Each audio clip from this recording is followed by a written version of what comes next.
বাঘা যতীনের পর এবার ট্যাংরা ক্রিস্টোফার রোড পরস্পরের দিকে হেলে পড়লো দুই বহুতল, হেলে পড়লো সদ্য নির্মীয়মান বহুতল।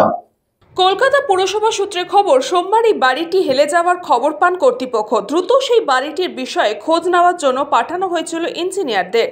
বাঘা যতীনের পর ট্যাংরায় হেলে পড়ল একটি বহুতল। বুধবার সকালে বাড়িটি হেলে পড়ে, তার জেরেই আতঙ্ক স্থানীয় বাসিন্দাদের মধ্যে। কলকাতা পুরসভার 58 নম্বর ওয়ার্ডে ট্যাংরা এলাকায় ক্রিস্টোফার রোডে একটি নির্মীয়মান বহুতল হেলে পড়েছে পাশের একটি বাড়ির ওপর। যেহেতু বাড়িটি নির্মীয়মান, তাই সেখানে কেউ বসবাস করতেন না, তবে রাজমিস্ত্রিরা থাকতেন, তবে তারা অক্ষত বলেই জানা গিয়েছে।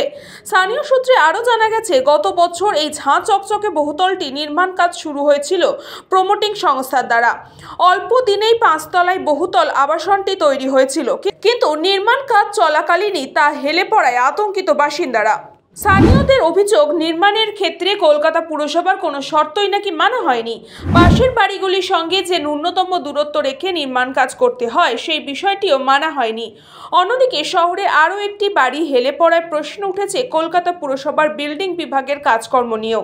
এই এলাকার মাটি পরীক্ষা না করে কিভাবে বহুতল নির্মাণের অনুমতি দেওয়া হলো, তা নিয়েও প্রশ্ন তুলছে ক্রিস্টোফার রোডের বাসিন্দারা। উল্লেখ্য, কলকাতায় যে কোনো ধরনের বহুতল নির্মাণের ক্ষেত্রে মাটি পরীক্ষা আবশ্যিক।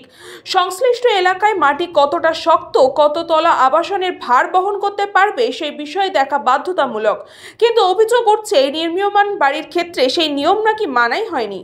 অবশ্য কলকাতা পুরসভা সূত্রে খবর, সোমবার এই বাড়িটি হেলে যাওয়ার খবর পান কর্তৃপক্ষ। দ্রুত সেই বাড়িটির বিষয়ে খোঁজ নেওয়ার জন্য পাঠানো হয়েছিল ইঞ্জিনিয়ারদের। মঙ্গলবার সেই সংক্রান্ত রিপোর্টও জমা পড়েছে কলকাতা পুরসভার বিল্ডিং বিভাগে।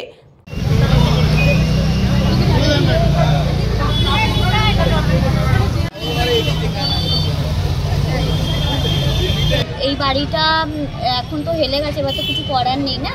তো এটা আগেও জানা ছিল না যে এমনিভাবে, নাহলে এমনিভাবে মানে প্রমোটিংয়ে দিলে এমনিভাবে হেলে যাবে এই বাড়িটা। তাই জন্য আমরা দেওয়া হয়েছিল। আর যখন করা হয়েছিল তখন বলা হয়েছিল 4 তলা, কিন্তু এরা করে দিয়েছে 6 তলা।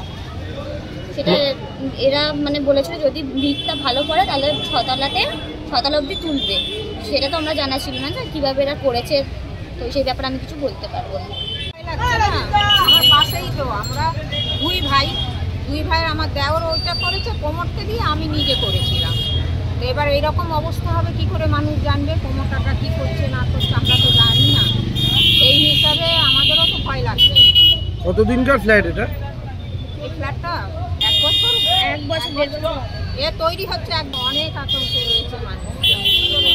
একে তো টাকা পয়সা দিয়ে কেনা, তার মধ্যে এইরকম অবস্থা। যারা গরিব মানুষ যা হোক করে কিনেছে তাদেরও তো অসুবিধা না।